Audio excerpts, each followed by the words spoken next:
உன்னை விட்டு என்ன பிரிச்சோம், என்ன விட்டு உன்னை பிரிச்சோம். ஆண்டவனோடு இரு நாடகம் தானே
சிறந்த முறையில் ஒளிப்பதிவினை உங்கள் மத்தியில் நமது ஒரு நாடகத்தை சிறந்த முறையாக ஒளிப்பதிவினை செய்து கொண்டிருக்கூடிய மேடை நாடகம் வலைக்காட்சி அன்பு உள்ளங்களுக்கு நிஜார்த்த மனமார்ந்த நன்றி வணக்கம் வணக்கம் போல் சாமி அழைக்க போகிறோம்.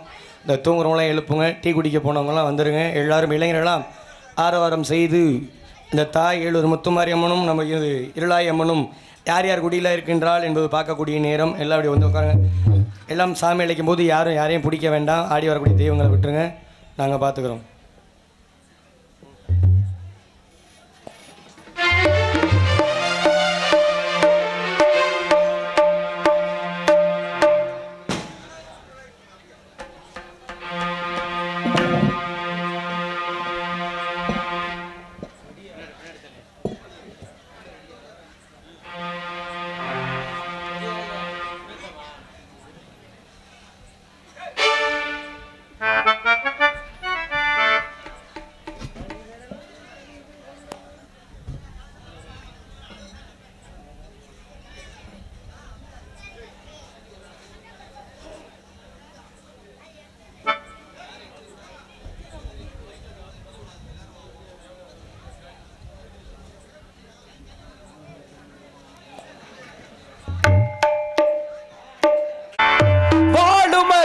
புரிந்து கொண்டார் இருந்த போது மனிதனுக்கு ஒன்று மட்டும் தெரியவில்லை.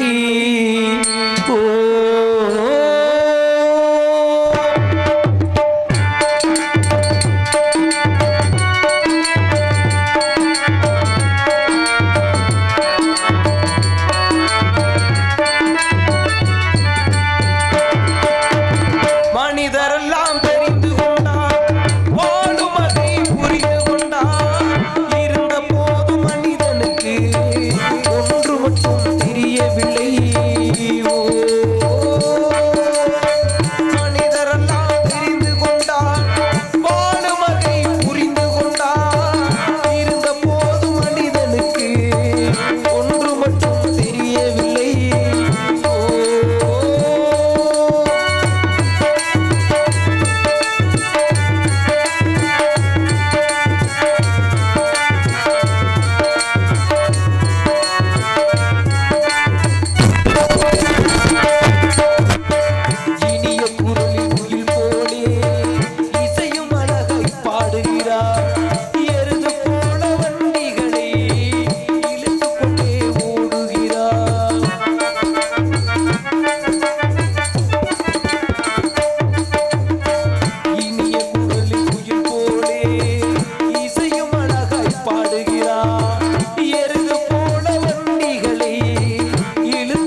ஐந்தான முகமெதிரில் அருள் பொழியுதே அடலான மலை காண மனம் மகிழுதே.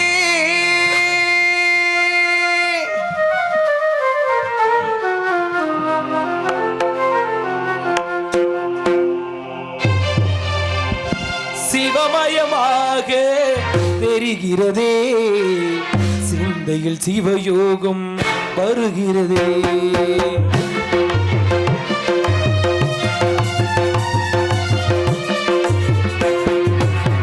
சிவமயமாக தெரிகிறதே சிந்தையில் சிவயோகம் வருகிறதே. புவனங்களால் அண்ணாமலையே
அருள்வாயப்பா. மலையாடி கலந்தோனே நாமுலை நாதம் உள்ளோ நிறைந்தோனே. அண்ணாமலையாடி நீங்கள் அன்பில் கலந்தோனே நாமுலை நாதம் உள்ளோ நிறைந்தோனே. ஓம் நமச்சிவாய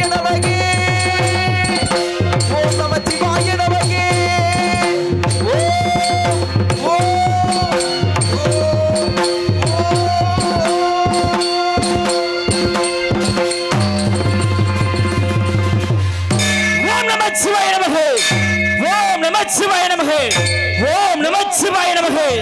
சக்தி சுவாமி பார்த்தாயா இந்த பூ உலகை பார்த்தேன் சுவாமி. எவை எப்படி அமைவேண்டுமோ அதுபோல் தான் கொண்டு அமைந்து கொண்டு இருக்கிறது. உண்மைதான் சுவாமி. இந்த பூ உலகை பார்க்கின்ற பொழுது திரகுதா திரகுதா துபாபுரா கலிகம் என்று சொல்லக்கூடிய 3 யுகங்கள் முடிந்து 4வது யுகம் கலியுகப்பட்ட நடைபெறுகிறது.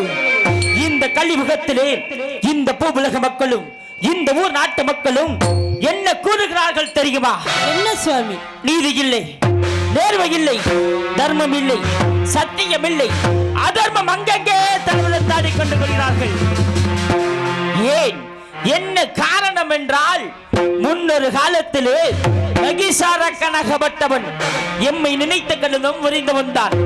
எவன் நம்மளை மனதார நினைத்த கடிதமும் முறிந்து வருகிறானோ அவனுக்கு காட்சி கொடுப்பது வழக்கம். அப்படியே காட்சி கொடுத்து அடே பாலகா உனக்கு என்ன வரம் என்று கேட்டேன். தந்தையே எனது அரக்க வம்சமாகப்பட்டது அழிந்து கொண்டே வருகிறது. நீரினாலும் நெருப்பினாலும் அக்கினினாலும் ஆகாசத்தினாலும் மரணமே இல்லாத வரம் என்று கேட்டான். என்ன மனிதனாக பிறந்து நீ மரணம் இல்லாத வரம் கேட்பதா? ஜனனம் என்று இறந்தால் மரணம் நேரிடத்தான் வேண்டும் என்றேன்.